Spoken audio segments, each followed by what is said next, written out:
Muy bien. Bueno, mis hermanos, el Señor me los bendiga. Entonces vamos a continuar con este maravilloso estudio del Apocalipsis, ¿verdad? Estamos con la ayuda del Señor, con su auxilio, con la ayuda de su Espíritu Santo, yendo a través de este hermoso libro lo más despacio posible, verso por verso. Y bueno, y para su gloria ya vamos por el capítulo 5. Muy bien, entonces vamos a leerlo. Y dice así entonces la palabra de Dios, Apocalipsis capítulo 5. Y vi en la mano derecha del que estaba sentado en el trono un libro, escrito por dentro y por fuera, sellado con 7 sellos. Y vi a un ángel poderoso que pregonaba a gran voz: ¿quién es digno de abrir el libro y de desatar sus sellos? Y nadie, ni en el cielo, ni en la tierra, ni debajo de la tierra, podía abrir el libro ni mirar su contenido. Yo lloraba mucho porque nadie había sido hallado digno de abrir el libro ni de mirar su contenido. Entonces uno de los ancianos me dijo: no llores, mira, el león de la tribu de Judá, la raíz de David, ha venido para abrir el libro y sus 7 sellos. Miré y vi entre el trono, con los 4 seres vivientes y los ancianos, a un cordero de pie como inmolado, que tenía 7 cuernos y 7 ojos, que son los 7 espíritus de Dios, enviados por toda la tierra. Y vino y tomó el libro de la mano derecha del que está sentado en el trono. Cuando tomó el libro, los 4 seres vivientes y los 24 ancianos se postraron delante del Cordero. Cada uno tenía un arpa y copas de oro llenas de incienso, que son las oraciones de los santos. Y cantaban un cántico nuevo, diciendo: digno eres de tomar el libro y de abrir sus sellos, porque tú fuiste inmolado y con tu sangre compraste para Dios a gente de toda tribu, lengua, pueblo y nación. Compraste para Dios, dice el verso 10, y los has hecho un reino y sacerdotes para nuestro Dios, y reinarán sobre la tierra. Y miré, oí la voz de muchos ángeles alrededor del trono y de los seres vivientes y de los ancianos, y el número de ellos era miriadas de miriadas y millares de millares, que decían a gran voz: el cordero que fue inmolado digno es de recibir el poder, las riquezas, la sabiduría, la fortaleza, el honor, la gloria y la alabanza. Y toda cosa creada que está en el cielo, sobre la tierra, debajo de la tierra, en el mar, todas las cosas que en ellos hay, oí decir: al que está sentado en el trono y al Cordero sea la alabanza, la honra, la gloria, el dominio por los siglos de los siglos. Y los 4 seres vivientes decían: amén. Y los ancianos se postraron y adoraron. Hermanos, debemos recordar que los capítulos 4 y 5 son una misma unidad. En el capítulo 4 vimos como Dios es soberano sobre la creación y ésta lo adora, ¿no? Ahora también veremos como el Cordero es soberano sobre la historia. En el capítulo 4 vimos como el centro, ¿verdad?, de todo es aquel que está sentado en el trono. Y ahora en el capítulo 5 vamos a ver que el foco de atención, Juan nos va a llevar a ver también el centro, que es ahora el Cordero, a Jesucristo, quien es Dios mismo, quien es nuestro Redentor. El libro de Apocalipsis, recordemos, es un libro profético, como ya lo hemos mencionado varias veces. Entonces comenzaremos a ver, mis hermanos, la profecía culminada en los capítulos que vamos a ir avanzando poco a poco. Este libro nos lleva a ver el final de la historia. Y vemos a Cristo resucitado, vemos a Cristo crucificado, vemos a Cristo redimiendo a su pueblo. Mis hermanos, es una historia de redención consumada, que se va a cumplir en su totalidad, porque Dios es un Dios de decretos. Él lo decretó soberanamente. Entonces, mis hermanos, así después de esta breve introducción, entonces, introduzcámonos al verso 1. Dicho sea de paso, el sermón se llama El único que es digno. El único que es digno. Y nuestro primer encabezado es la visión de un rollo sellado. Y vamos entonces a leer de nuevo el verso 1. Y dice así: y vi en la mano derecha del que está sentado en el trono un libro escrito por dentro y por fuera, sellado con 7 sellos. En el capítulo 1 de Apocalipsis vimos que Jesús tiene en su mano derecha algo. ¿Recuerdan qué cosa era? Exacto, la iglesia. Pero ahora Jesús, bueno, más bien Juan, ve en este capítulo 5 que es más bien Dios que tiene en su mano derecha algo también. Pero en el caso de Dios no son las iglesias, sino más bien el apóstol Juan nos dice que es un libro. Ahora, mis hermanos, nosotros en ese contexto histórico, yo creo que todos hemos tenido un libro en nuestras manos, ¿verdad? Nuestra propia Biblia tiene la forma de un libro, ¿verdad? Pero no es ese libro en que los destinatarios, recuerde que estas palabras, el mensaje iba para la iglesia en Asia Menor, ¿verdad? Ellos no se imaginaban un libro como lo estamos haciendo usted y yo.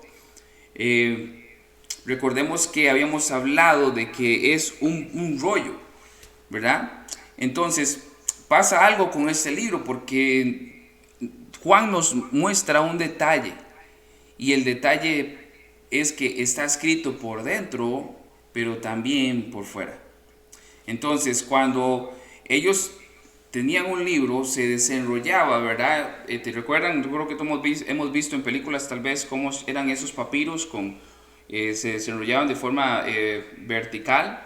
Entonces, el pergamino se iba desarrollando y ellos podían ir leyendo, pero este pergamino estaba escrito por los dos lados, y a ese tipo de pergamino se le llamaba también opistógrafos, que es de hecho el nombre que se le daba a ese tipo de libros donde se escribía por dentro y por fuera. Pero bueno, ¿qué representa o simboliza ese libro? Recordemos que el Apocalipsis está lleno de simbolismos. Muy bien, para algunos este libro representa el libro de la vida, que varias veces el Apocalipsis lo menciona. De hecho, ya hablamos un poquito en los capítulos anteriores sobre el libro de la vida. Más sin embargo, cuando avanzamos en los siguientes capítulos, vemos que hay sellos, hay juicios. Entonces, parece que es algo más que el libro de la vida. El rollo del que habla aquí Juan, para muchos teólogos, yo me sumo ahí, representa el plan eterno de Dios, el decreto de Dios que incluye todo el plan de la historia, muy en especial de lo que ha de suceder al final de los tiempos, y está completamente escrito por ambos lados, para dar a entender que nadie puede añadir nada. Eso es lo bonito de esto, hermanos, que al dar Juan ese detalle, es que al estar ya el libro completo por un lado o por el otro, nadie puede ni agregar algo ni añadir algo. Ya todo está escrito, ya todo está decretado por Dios. Recordemos también que el Apocalipsis se interpreta a la luz de las mismas escrituras, y hay un estrecho y muy íntimo relación, ¿verdad?, con el profeta Daniel, con Isaías, con Ezequiel, ¿verdad? Y por ahí nosotros podemos encontrar también, si usted busca en una referencia cruzada, pasajes que nos llevarán también a ver que ellos también se les reveló un simbolismo de un libro. Por ejemplo, leo una de las referencias cruzadas que usted puede encontrar en su Biblia, Daniel 12:4. Dice: pero tú, Daniel, guarda en secreto estas palabras y sella el libro hasta el tiempo del fin. Muchos correrán de aquí para allá y el conocimiento aumentará. A Daniel se le reveló esa profecía, ¿verdad?, en un libro, y habla de un sello, y ese sello iba a ser, valga la redundancia, hasta el fin, ¿verdad?, revelado. Y parece que aquí tenemos una muy buena referencia, porque Juan nos está hablando de un libro que está sellado. Entonces, hermanos, todo está escrito en este rollo.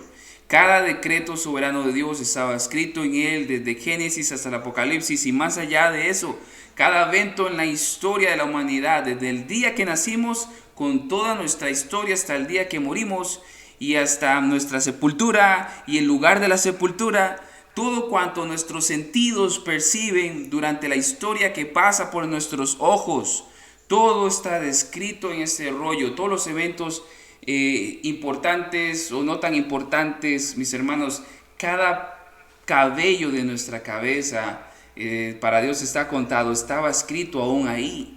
Es un libro que lo contenía todo sobre Dios, ¿verdad? Dios es el soberano creador de todo y el soberano director del espectáculo. Él es el director de la orquesta, Él la dirige, Él la guía, Él la gobierna. Él dirige cada escena de la historia, Él abre el telón y Él es el que cierra el telón. De hecho, el hermano Ezequiel tuvo una visión también sobre un libro. Podemos también leer Ezequiel capítulo 2, versos del 8 al 10. Ezequiel 2 del 8 al 10, lo leo para ustedes. Dice: y tú, hijo de hombre, escucha lo que te hablo, no seas rebelde como casa rebelde, como esa casa rebelde. Abre tu boca y come lo que te voy a dar. Entonces miré, en una mano estaba extendida hacia mí y en ella había un libro. Y él lo desenrolló delante de mí y estaba escrito por delante y por detrás. Y en él estaban escritas lamentaciones, gemidos y ayes. Por eso esa interpretación de que en él está escrito es los nombres en el libro de la vida, ¿verdad? Creo que se queda un poco corta porque la Biblia nos habla de que hay algo más aún en ese libro. Los 7 sellos que sellan el rollo son simbolismo de que el plan de Dios no aparece en ese momento ni como revelado ni como ejecutado. En este número 7 hay plenitud de decretos. Recuerda, hemos hablado de que 7 es todo lo completo. En él está la plenitud.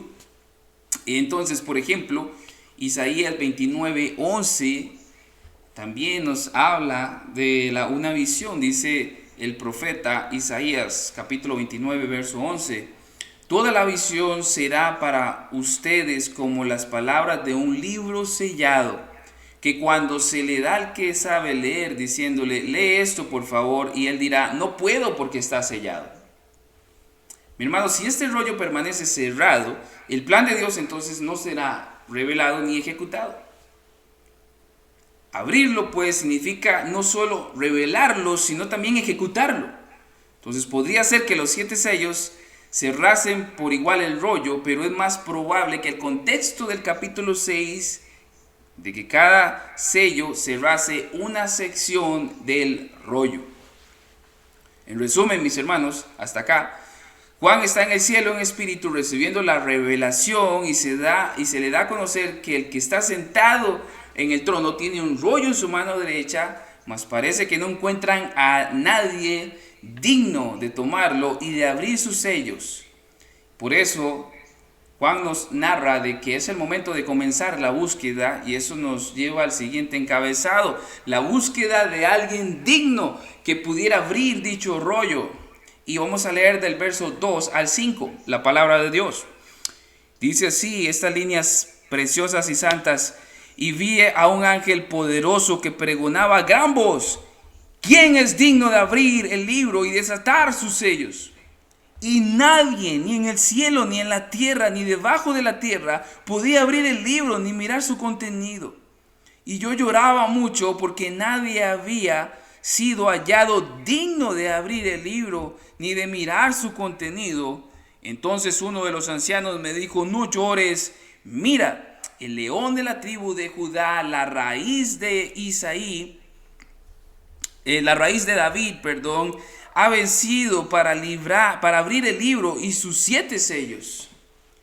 Un ángel poderoso, mis hermanos, dice que anunciaba a gran voz. O sea, estaba, en otras palabras, si usted lo busca en griego, la intención es que estaba pregonando, estaba predicando, estaba gritándolo. No solamente lo predicaba, sino que lo hacía con mucha fuerza. Era un ángel muy poderoso. Ahora no vamos a conjeturar de quién era el ángel, si era el ángel Gabriel, si era el arcángel Miguel, etc.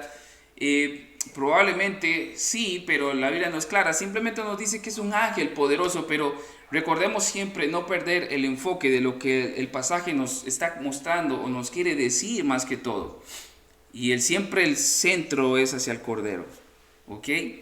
Entonces, esa pregunta, él predica con una pregunta, mis hermanos, y esta pregunta es muy profunda. Leámosla otra vez. La predicación de él se basa en una pregunta, y la pregunta es: ¿quién es digno de abrir el libro y desatar sus sellos? Mis hermanos, nunca juzguemos una predicación por lo larga o por lo corta, sino por predicar la palabra de Dios sin quitarle, sin ponerle. A este ángel poderoso fue Dios quien lo mandó a hacer esa pregunta, porque Dios es soberano. Y la pregunta es: ¿quién es digno?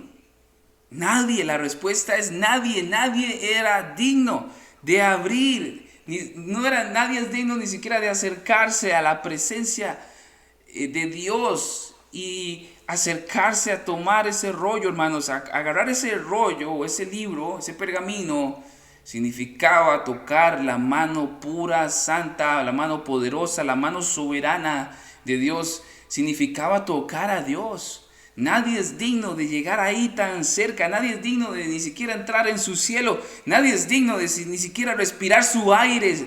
Nadie es digno de absolutamente nada de Dios. Nadie. Absolutamente nadie.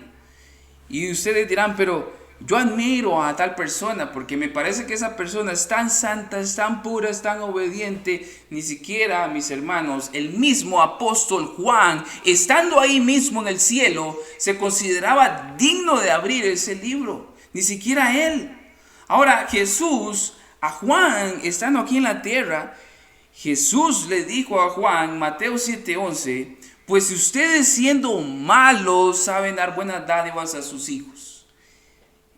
Ahí estaba Juan escuchando de Jesús mismo, el Cordero de Dios, diciéndole a él: ustedes siendo malos.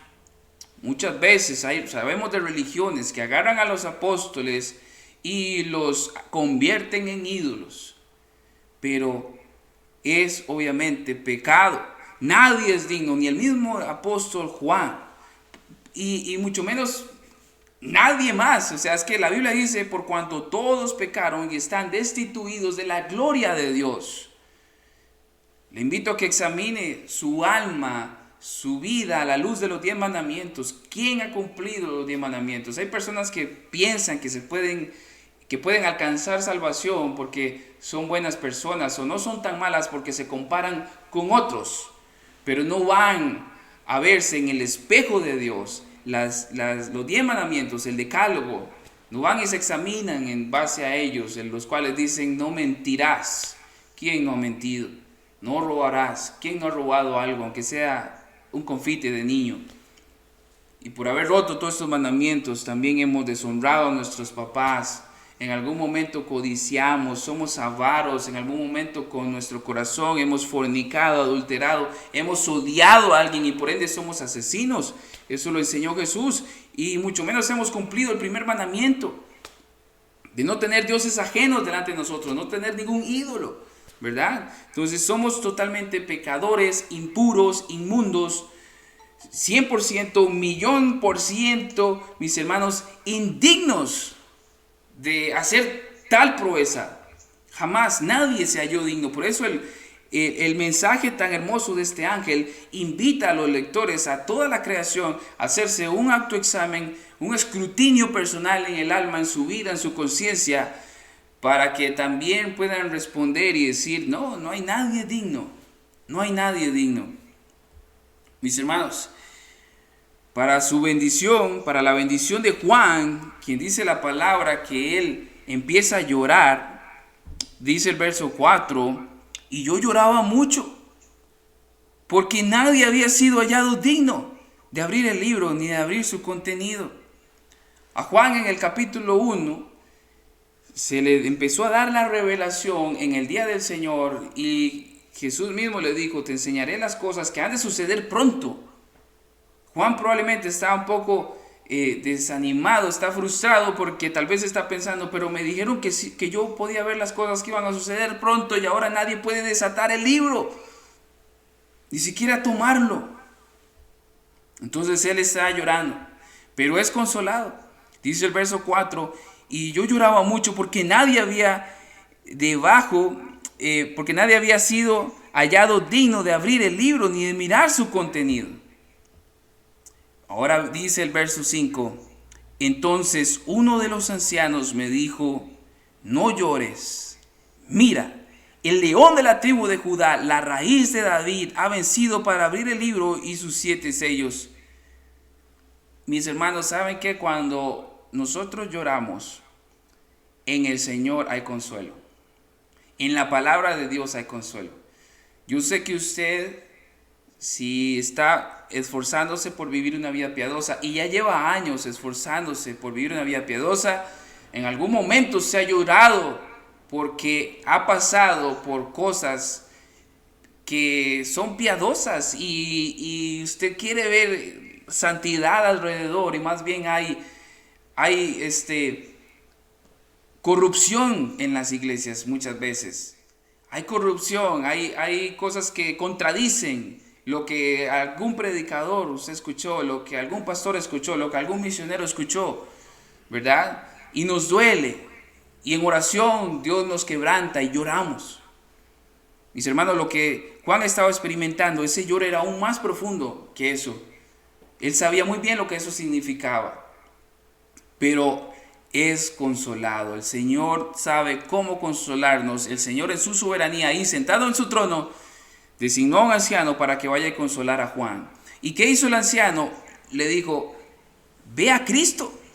Mis hermanos, nuestro consuelo es ver a Cristo. Siempre nuestro consuelo es mirar a Cristo. Y le dice en el capítulo 5, no llores, mira, el león de la tribu de Judá, la raíz de David, ha vencido para abrir el libro y sus 7 sellos. Hermanos, el león de Judá, Cristo fue descrito y profetizado bajo ese título. Si usted ve Génesis 49, Génesis capítulo 40, el verso 9, Jacob habla de Jesús así, cachorro del león de Judá, de la presa, hijo mío, ha subido, se agazapa, se echa como el león y como el león, ¿a quién lo despertará? Ese título daba a entender la majestad y la fortaleza del Mesías. Jesús es el león que devora a los enemigos del pueblo de Dios. Como dice también Apocalipsis 22:16.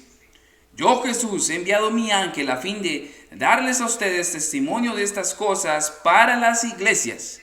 Yo soy la raíz y la descendencia de David, el lucero resplandeciente de la mañana. Ahora, Jesús no solo se le da título de león, sino también como la raíz de David, como leímos ahí en Apocalipsis. Isaías también habló del Mesías como la raíz de Isaí, la raíz de David. Isaías 11:10. Isaías 11:10 dice así: acontecerá en aquel día que las naciones acudirán a la raíz de Isaí.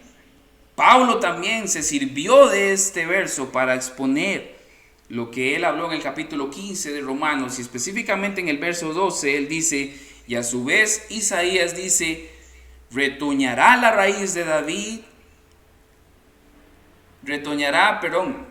la raíz de Isaí, el que se levanta a regir a los gentiles. Jesús tiene raíces reales, de sus raíces se alimentan, se nutren los pámpanos.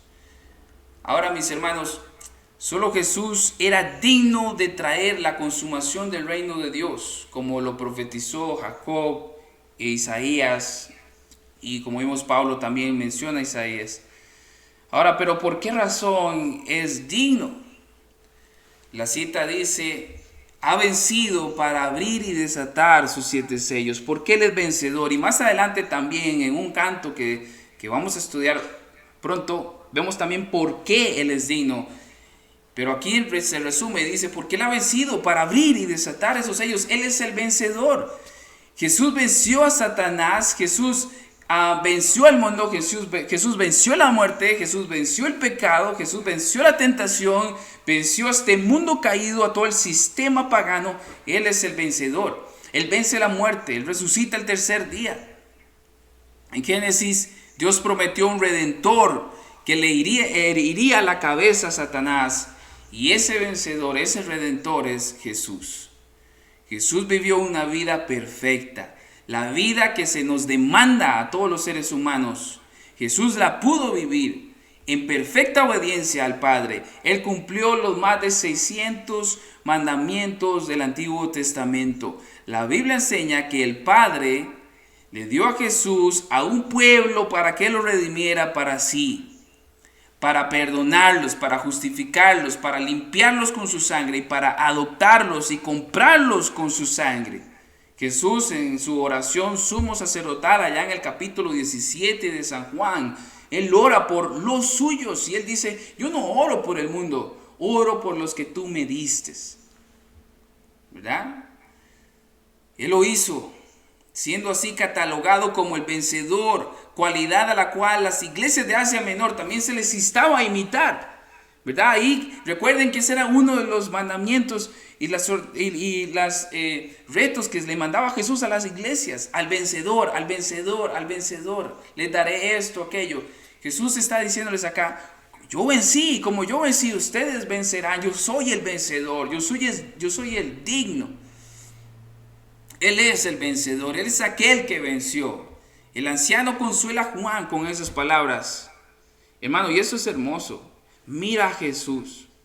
¿Estás pasando por algún desconsuelo? ¿Estás pasando por alguna angustia? ¿Estás pasando por algo que aún no comprendes? ¿Algo que te duele? No sé. Mira a Jesús. Mira a Jesús. Él es el vencedor. En Él hay consolación. En Él hay esperanza. En Él nuestras fuerzas se renuevan. En Él somos fortalecidos. En Él renovamos fuerzas aún como las de un búfalo. En Él volamos alto como las águilas.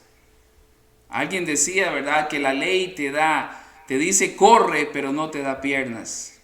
La gracia te dice vuela, pero te da alas. Hermanos, el anciano consuela a Juan con esas palabras. Y ahora Juan nos abre el telón a otra cena. Y lo siguiente que él vio, y lo vamos a ver en el verso 6, pero antes permítame decirle el tercer encabezado, el cordero digno que toma en sus manos el rollo y es digno de abrir sus sellos. Leemos el verso 6 que dice así, el verso 6 del capítulo 5, iba a leer el verso 6 del capítulo 4. Dice, y miré y vi ante el trono con los 4 seres vivientes y los ancianos a un cordero de pie como inmolado que tenía 7 cuernos y 7 ojos, que son los 7 espíritus de Dios enviados por toda la tierra. Vimos cómo a Jesús se le describió como el león, el cual devora a los adversarios del pueblo, de su pueblo, el Israel de Dios. Pero ahora se nos describe a Jesús como un cordero, el manso corderito que fue masacrado. Eso quiere decir inmolado, masacrado. ¿Para qué? Para expiar los pecados de su pueblo, los escogidos de Dios. Es Jesús quien fue molido, sacrificado. Juan ve a Jesús con sus marcas aún del sacrificio. Aquellas marcas que nos revelan que a Jesús glorificado y vencedor sobre la muerte, el pecado y Satanás. No perdamos el detalle de que Juan ve a este cordero de pie. No lo ve sentado, no lo ve acostado, lo ve de pie. ¿Por qué de pie? Porque eso nos da a entender que este cordero que fue masacrado, que lo bajaron y estuvo acostado en su tumba, Él resucitó, Él está de pie, Él es el vencedor. Simboliza y nos da a entender la resurrección de Cristo, mis hermanos. No sé si lo están notando, pero aquí está el Evangelio. Estamos hablando del Evangelio de Jesús. El Evangelio está, mis hermanos, en Génesis hasta Apocalipsis, de tapa a tapa, en todos los libros, en todos los evangelios, en las cartas, etc. Él es nuestro Jesús. Él vive, mis hermanos, Él está vivo. Él resucitó, demostrando así ser Dios y Señor. Isaías 53, Jesús fue descrito como un cordero llevado al matadero. Cuando Juan el Bautista lo vio, también expresó: aquí el cordero de Dios que quita el pecado del mundo. Isaías 53, 7. Vamos a leer Isaías 53, 7 y Isaías 53, 11. Isaías 53, 7 dice así: fue oprimido y afligido, pero no abrió su boca, como cordero que es llevado al matadero, y como oveja que es ante sus trasquiladores permanece muda, él no abrió su boca.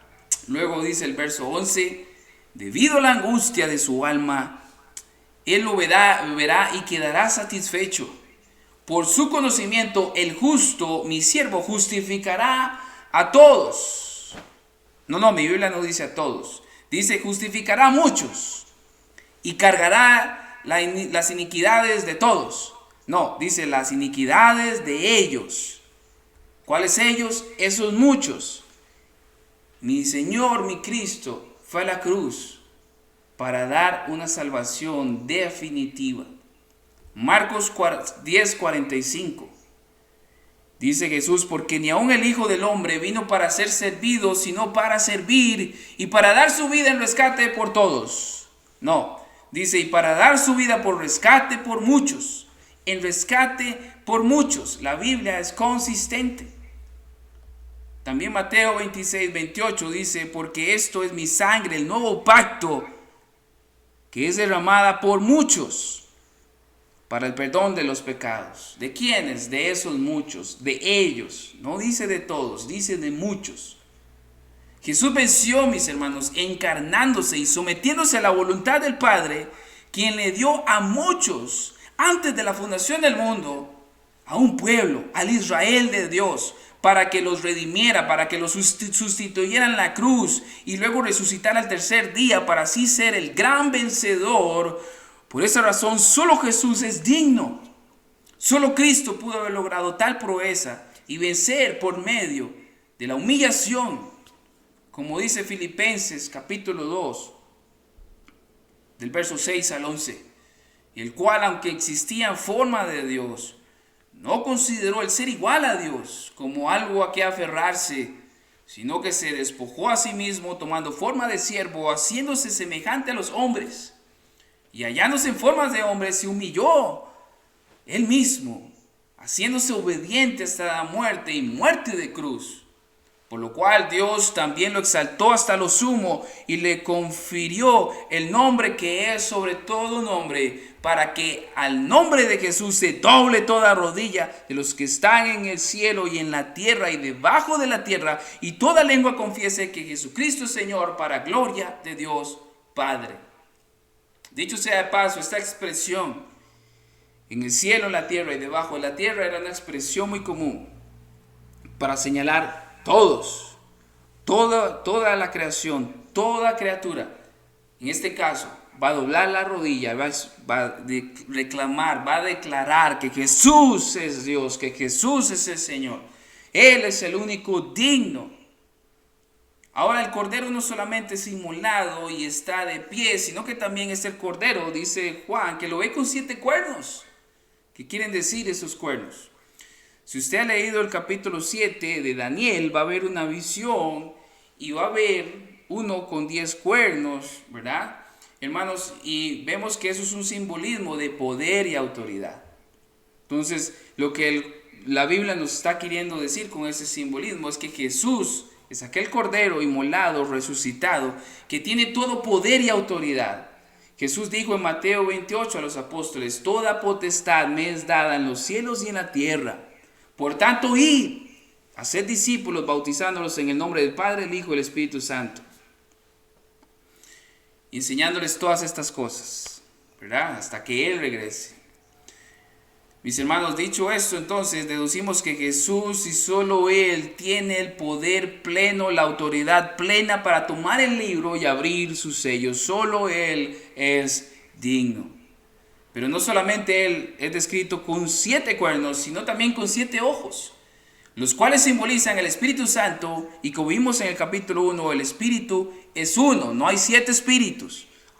Es la Trinidad nada mente, ¿verdad? No son 9. El Padre, Hijo, más 7 espíritus. No, Padre, Hijo y Espíritu Santo. Hermanos, y es que es por medio del Espíritu Santo que Dios ejecuta su voluntad sobre la tierra. En otras palabras, por medio del Espíritu Santo, Dios entonces va a ejecutar esa voluntad que está ahí en ese libro. Se abrirán los sellos y por medio del Espíritu Santo hará que se cumpla su voluntad en la tierra. El hecho de que el Cordero fuese el único digno de tomar el libro y digno de desatar sus sellos es motivo para celebrar, es motivo de alabar, es el único digno, mis hermanos. Y eso es lo que vamos a ver ahora. Ahora Juan, quien está deseoso también de alabar y glorificar a Dios, es abrumado por ver una adoración tremenda en el cielo. Eso me lleva a este cuarto encabezado, el cántico de la redención, el cántico aquel que es digno. Recordemos que en el capítulo 4, todo el centro de la alabanza y la adoración era hacia Dios. En el capítulo 5 estamos viendo que todo se centra hacia Cristo, hacia el Cordero, quien es digno. Y dice el verso 7 y el 8 del capítulo 5. Y vino y tomó el libro de la mano derecha del que estaba sentado en el trono.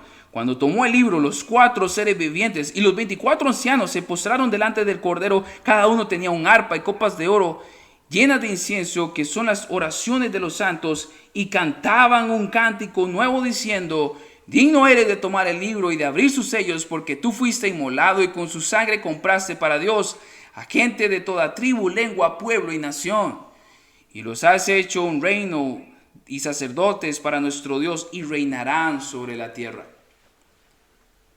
En el capítulo 4, mis hermanos, vimos exactamente eso. El foco de atención, el centro de atención hacia aquel que está centrado en el trono, pero ahora el centro de atención, el foco de atención está hacia aquel Cordero que es digno. Vemos en el cielo, mis hermanos, adoración a Dios. Vemos en el cielo adoración a Cristo. Y es así como debemos vivir, hermanos, aquí en esta tierra. Si usted es salvo, si yo soy salvo, bueno, debemos vivir adorando a nuestro Redentor, al Cordero inmolado, aquel que venció, que nos imputó su vida santa, que tomó nuestro lugar en la cruz, que resucitó al tercer día, aquel que pensó en nosotros en la cruz, aquel que tenía en su mente infinita nuestro nombre completo, nuestro nombre con apellidos, con ese amor eterno. Él nos amó. Notemos algo, mis hermanos. En Éxodo 23, el primer mandamiento es no tener dioses ajenos delante de Dios. Dios es celoso. Repetidamente vemos en el Antiguo Testamento que donde dice Dios: yo soy uno, soy Dios celoso, ¿verdad? Él no admite adoración absolutamente a nadie. Vemos a Dios, de hecho, castigando al pueblo de Israel por incurrir una y otra vez en adoración a ídolos paganos. O sea, Dios castiga la adoración a ídolos, pero aquí se le está adorando a su Hijo y se le permite. Bueno, es obvio, Cristo es Dios. Cristo es Dios. En el verso 8 encontramos detalles que no se nos habían dicho de estos seres y de los ancianos en el capítulo 4. Se nos dice que tenían arpas y copas de incienso, y se nos da la explicación de las copas, y dice que son las oraciones de los santos.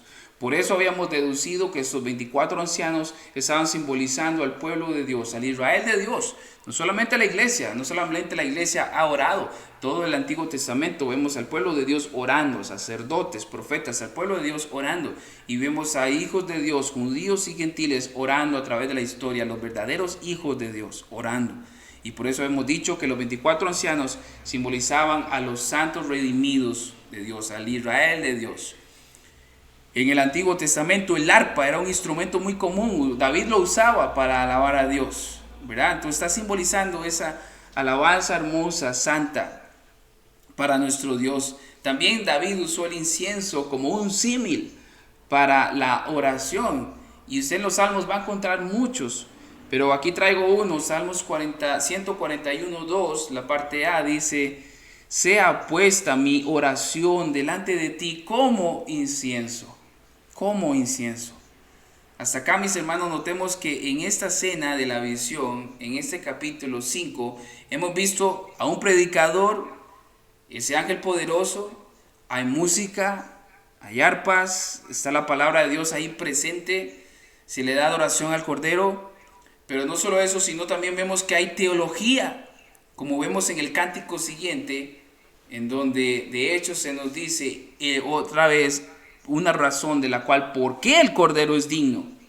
¿Por qué el Cordero es digno? Y vemos en el verso 9, y dice, y cantaban un cántico nuevo diciendo, digno eres de tomar el libro y de abrir sus sellos, porque tú fuiste inmolado y con tu sangre compraste para Dios a gente de toda tribu, lengua, pueblo y nación. ¿Y para qué los compró? Y los has hecho un reino y sacerdotes para nuestro Dios, y reinarán sobre la tierra. La razón por la cual Cristo es digno es porque pudo redimir, pudo comprar, pudo hacerse de un pueblo, de una multitud para Dios. Vemos en estos versos muy claramente la expiación limitada, la expiación definitiva. Lo que Jesús hizo en la cruz fue perfecto. Jesús no murió para, como decía un predicador, ¿verdad? Para proveer una salvación para todos sin asegurarles la salvación a nadie. Jesús compró esclavos en el mercado de esclavos, los perdonó, los adoptó como hermanos, el Padre los adopta como hijos, ¿verdad? Los limpió con su sangre, los vistió con sus vestiduras blancas puras, les dio coronas para que reinen con Él. Yo creo que, hermanos, Apocalipsis capítulo 5 versos 9 y 10 es una cita bíblica que a muchos que no están de acuerdo con esta santa doctrina, que no la digieren por su emoción, por su instrucción que se le ha dado desde antes por otros, y ha estado esa cadena ahí, mis hermanos, lo que está pasando es que con esta cita, mis hermanos, tendrían que torcer la escritura, tienen que ver qué hacen, porque es muy claro, es muy evidente. Es más claro tal vez que esa agua cristalina que está en el cielo, hermanos. Es muy claro. Cristo está diciendo que Él compró, que Él redimió. Y está implícito, casi que explícito, que eso fue la cruz. Fue ahí cuando Él compró con su sangre. Y no dice que a todas las personas, Él dice que a un pueblo, ¿verdad? Dice el verso 9, gentes de toda tribu, no dice a todas las tribus, de toda lengua, no dice gente de todas las naciones que hablan todas las lenguas, bueno, de gente que habla todas las lenguas, gente de todos los pueblos, gente de todas las naciones. Es lo que está diciendo ahí. No dice todas las naciones, no dice todos los pueblos, no dice todas las tribus. Está hablando de gente específica de cada tribu, de toda lengua, de cada pueblo, gente específica de cada nación. Jesús le está diciendo a las iglesias nuevamente que no solamente de los judíos era la salvación, también la salvación estaba abierta para los gentiles, que es un conflicto que vemos en las iglesias del Nuevo Testamento. La salvación de Dios estaba para tanto judíos como para gentiles, pero fue una expiación específica por gente específica de toda tribu, de todo pueblo y toda nación, pero no fue por todos. Si alguien dice, no, fue por todos, entonces el 10 te mete en problemas. Porque el verso 10 dice, y los has hecho un reino y sacerdotes para nuestro Dios y reinarán sobre la tierra. O sea, si Jesús murió por todos, entonces tendrían que caer en el universalismo y creer que entonces todas las personas, en todas las edades, en toda la historia, Dios en la cruz murió por ellos y van a reinar con Cristo y van a ser sacerdotes con Dios. Imagínense a Goliat siendo un rey y un sacerdote para con Dios, con todo lo que blasfemó, al mismo faraón de Egipto, entre muchos ejemplos en el Antiguo Testamento, entre ellos algunos incluso israelitas, que también se rebelaron contra Dios. Esa es la razón por la cual Cristo es digno, porque Él Él venció, Él hizo esa proeza, esa misión imperial, esa misión real de su rey, de venir y redimir a un pueblo específico que Dios le dio antes de la fundación del mundo. Primera de Pedro 2:9 Pero ustedes son linaje escogido, real sacerdocio, nación santa, pueblo adquirido para posesión de Dios, a fin de que anuncien las virtudes de aquel que los llamó de las tinieblas a su luz admirable. Ustedes son linaje escogido. Linaje escogido, voz pasiva. Dios fue quien hizo la elección, no el hombre, fue Dios. La Biblia es consistente. Los que piensan que Cristo murió por todos se ven obligados a torcer estas escrituras. Tendrán que hacer otra interpretación, a irse por lo figurativo, irse por otros caminos, pero están en problemas, no solamente con este verso, con muchos versos. Para mí este es un verso muy claro. Lo que hace, mis hermanos, de esto, mis hermanos, es una alabanza hermosa. Ellos están alabando con teología. Por eso, mis hermanos, no debemos detenernos de estudiar la palabra de Dios. No debemos de detenernos de estudiar teología, de estudiar lo que pasó en la cruz. Pablo dijo, yo me propuse predicar a Cristo y a Cristo crucificado.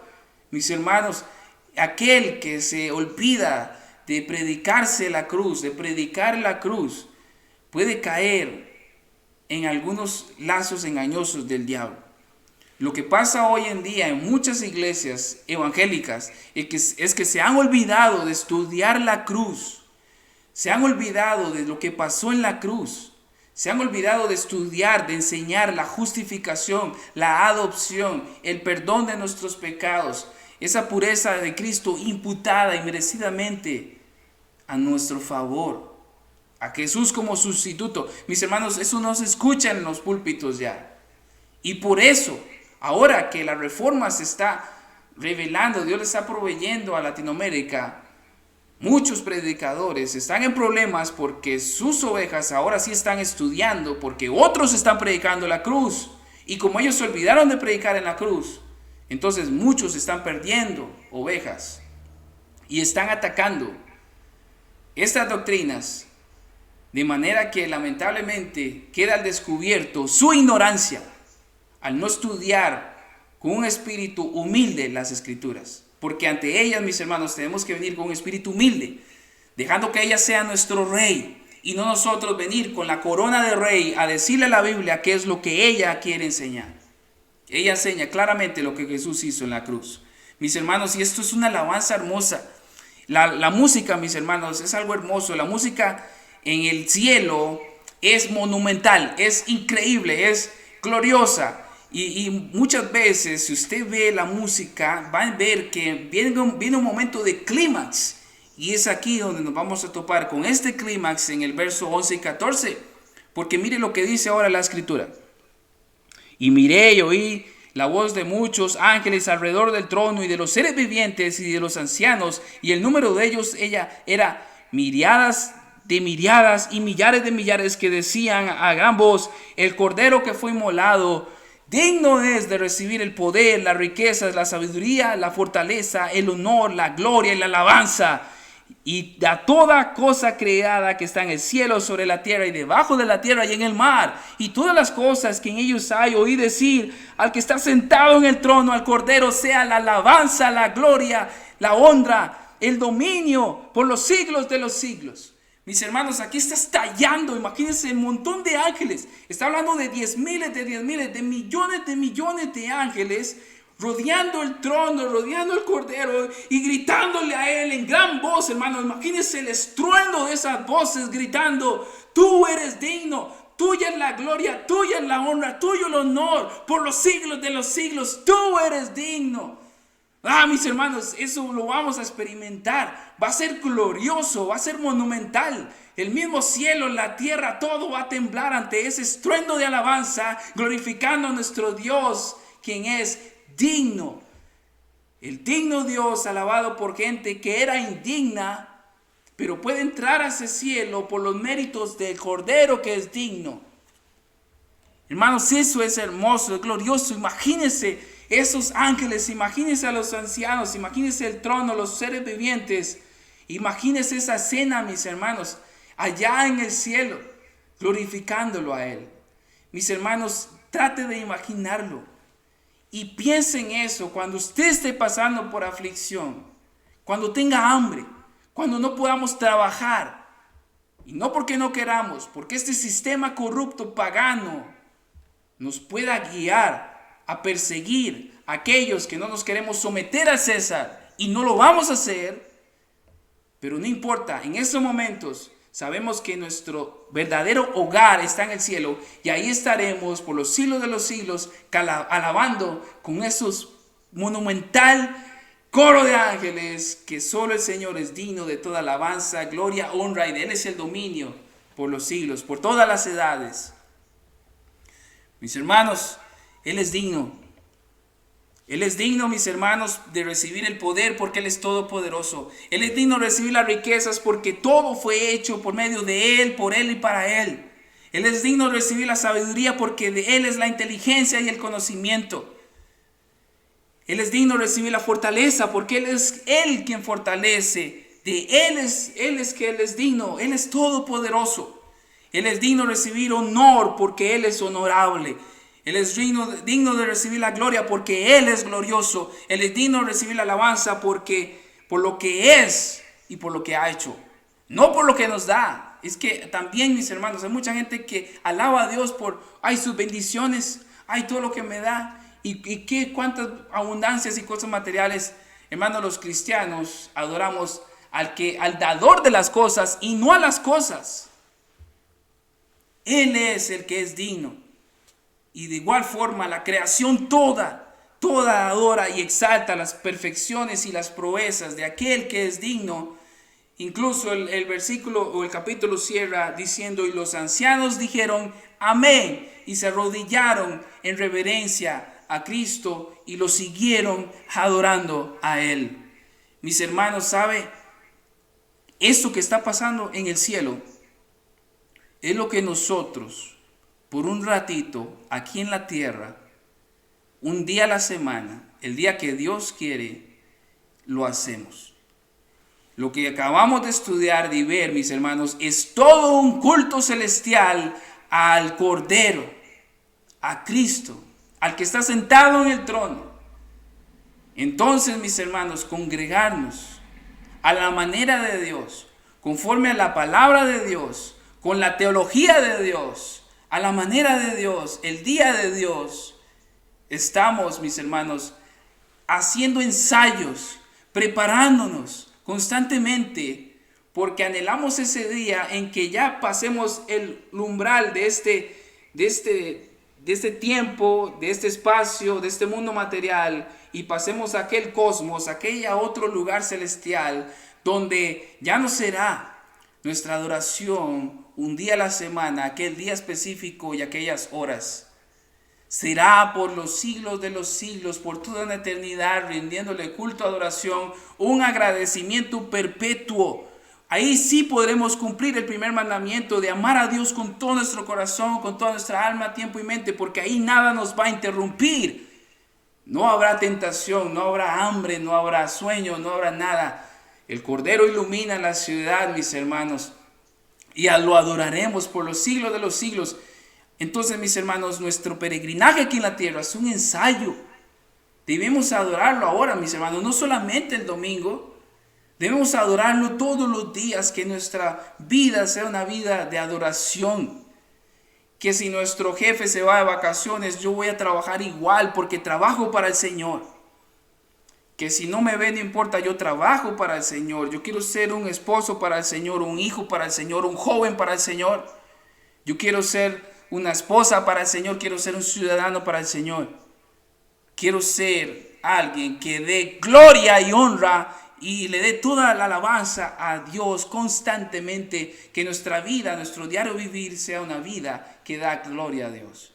Ahora, mis hermanos, yo me pregunto, aquellos que les cuesta congregarse, aquellos que cambian el día del Señor, aquellos que mis hermanos, tienen a poco el rendirle culto a aquel a quien dice ser su Salvador, serán entonces redimidos, porque, mis hermanos, esto es lo que vamos a hacer por toda la eternidad y anhelamos hacerlo, anhelamos el día que nuestra bendita muerte venga.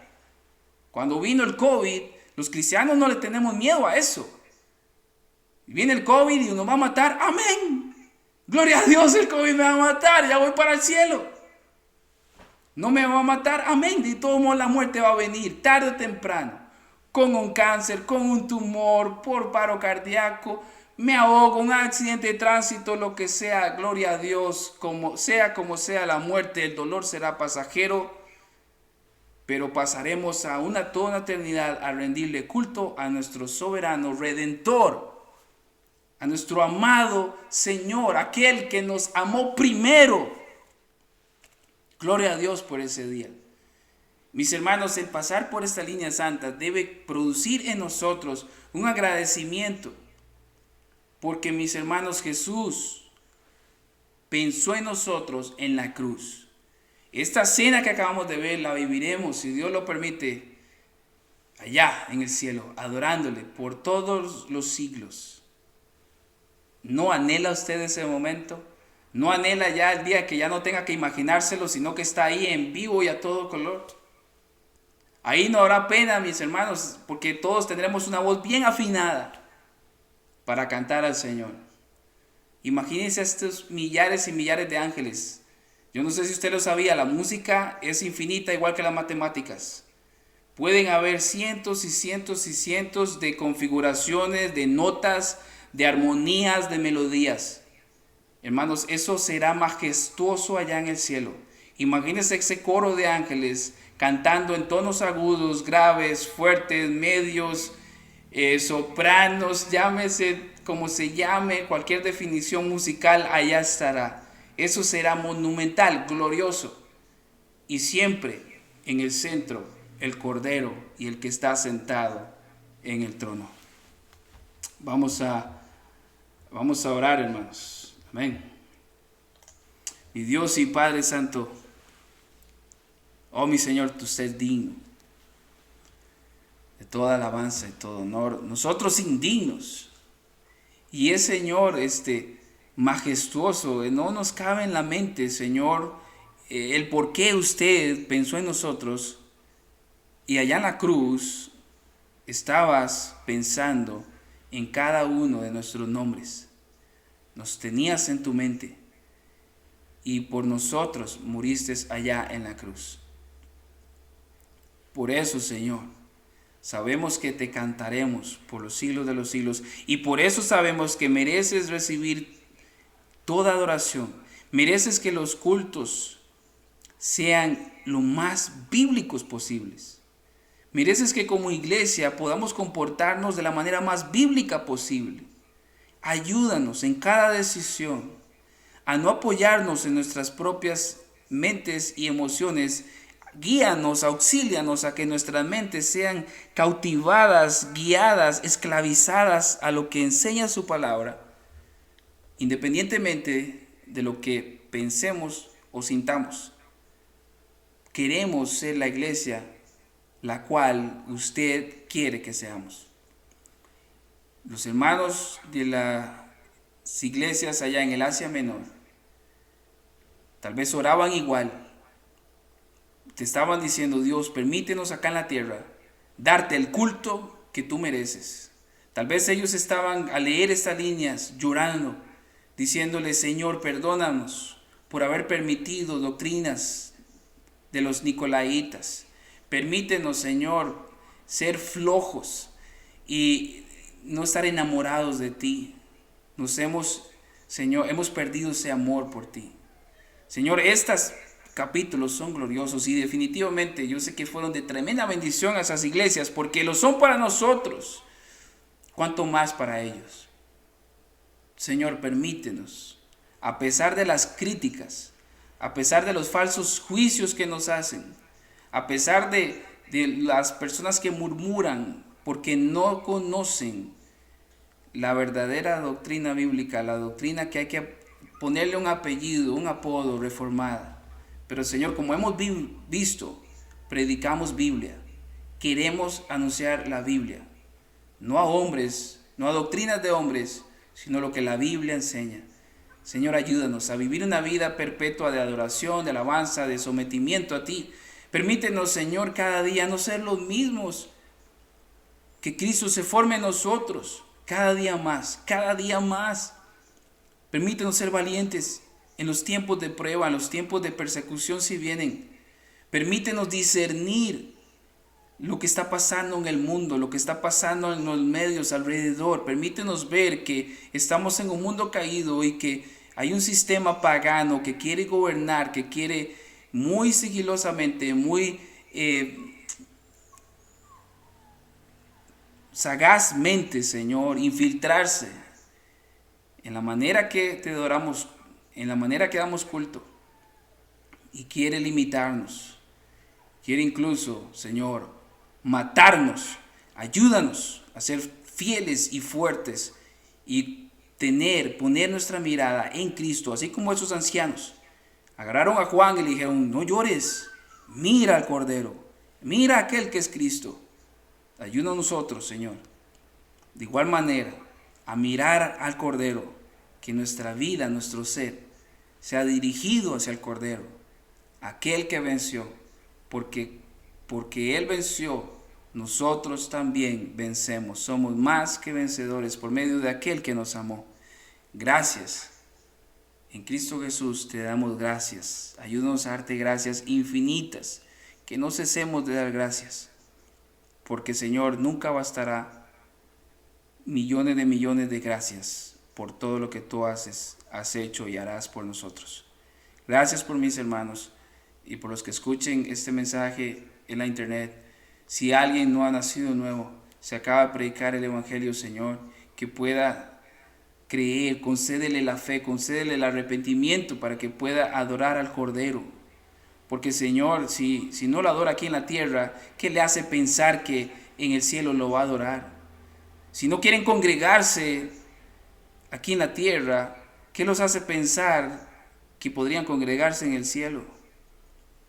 Ten misericordia, Señor, haz tu obra en medio de los tiempos. En medio de los tiempos, dala a conocer. Aviva tu obra en medio de los tiempos, Señor. En medio de la ira, acuérdate de tu misericordia. Así adoramos, Señor, así te exaltamos y damos toda gloria y alabanza a ti. En el nombre de Jesús. Amén y amén. Bien, el Señor les bendiga, mis hermanos.